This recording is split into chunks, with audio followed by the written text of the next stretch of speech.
Gas পায় কত কদিন। আঞ্চলিক ভাষায় আজ হবে আঞ্চলিক ব্লগ, অর্থাৎ আমি আছি এখন গ্রামে। এই হচ্ছে গ্রামের প্রকৃতি। আর এখন আমি যাচ্ছি মূলত আমাদের বাড়ির সামনেই যে বিল, এই বিলে এখানে যে আমাদের যে মাছের যে গেরগুলো আছে, এই গেরে প্রচুর পরিমাণে সবজি চাষ হয়। যেহেতু আমার বাড়ি এখানে, আর এখানে সবজি অনেক আছে, বাট লাউ নাই আর শশা নাই, যার জন্য দেখি যাচ্ছি ঘেরের পাড়ে, দেখি লাউ আর শশা এই দুটো জিনিস আনা যায় কিনা।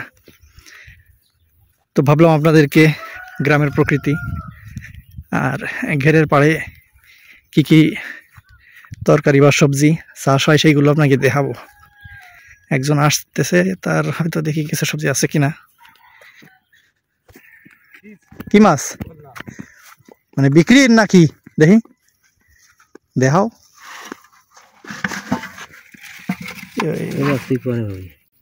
গ্যাস পায় কত কদিন? 800 টাকা কেজি। আমাকে ঘরে একটু দেখাই দাও, ও যদি নিতে চায় তাহলে দিয়ে যাও। না আমি একটু গেরে যাচ্ছি, একটা লাউ আনতি। একজনে গেরেতে চিংড়ি মাছ ধরে নিয়ে আসলো, ওই অন্য চিংড়ি চাষ করেছে ওরা।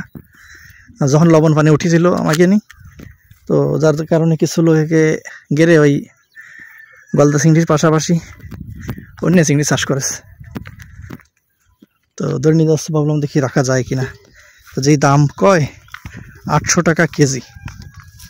দেখেন পানি, এত পরিমাণে পানি হয়েছে। আর আমাকে এদিকে তো আসলে নদীর পানি আসে না, যার কারণে জলাবদ্ধতা সৃষ্টি হয়।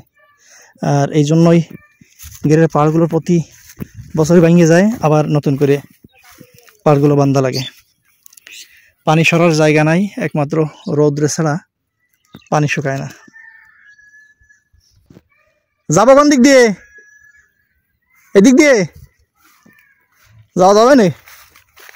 এটা গেরে পাড়ে এই যে ভেন্ডি লাগাইছে, এই পাশে এই শিম লাগিয়েছে, তারপরে এখানে লাগাইছে দেখেন মরিচ আর হচ্ছে বেগুন গাছ। মানে প্রত্যেকটা গেরেই কিছু না কিছু সবজির চাষ চলে।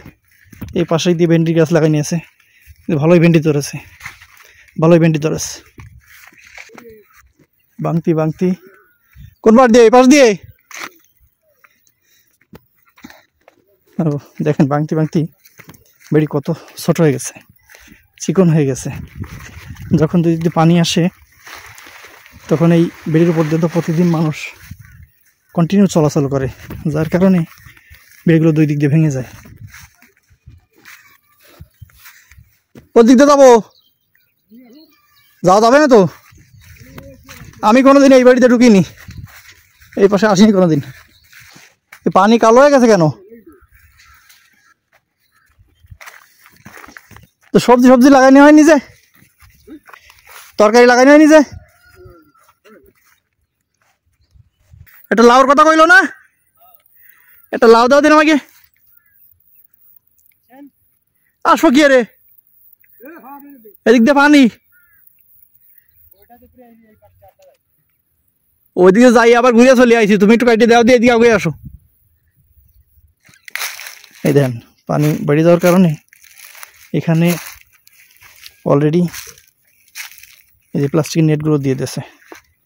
যদি পানি বাড়ি যায় তখন ওই তলাটা হচ্ছে বেড়ির সাথে পুঁতে দিয়ে এটা একটা কাঠি দিয়ে বা বাঁশের চটা দিয়ে উঁচু করে দেবে, তাতে করে মাছ তবুও বের হয়ে যায়।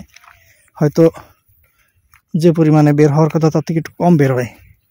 চিংড়ি মাছ যেহেতু চাষ করে, এখানে হয় বৃষ্টির পানি পড়লেই তখন চিংড়ি মাছগুলো আইটে উঠে যায়।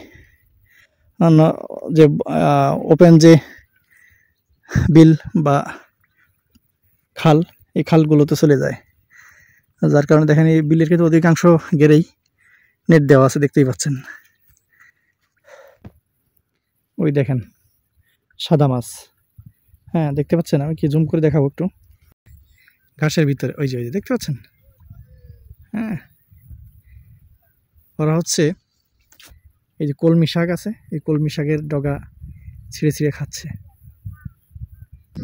দেখো ফলন কেমন হয়েছে লাউয়ের? মারা গেছে গাছ। কেন? কি রোগ হয়েছিল না, সব মারা গেছে। ঠিক আছে, শুধু লাউ লাগাইছো নাকি শশাও লাগাইছো? হ্যাঁ, টমেটো, লাউ, শসা। আচ্ছা, যাই হোক এই একটা লাউ নিলাম, আর শশা আর একজন দিবে, সে বাড়িতে এসে দিয়ে যাবে। যাই হোক, আমাদের বিল ডাকাতিয়ার যে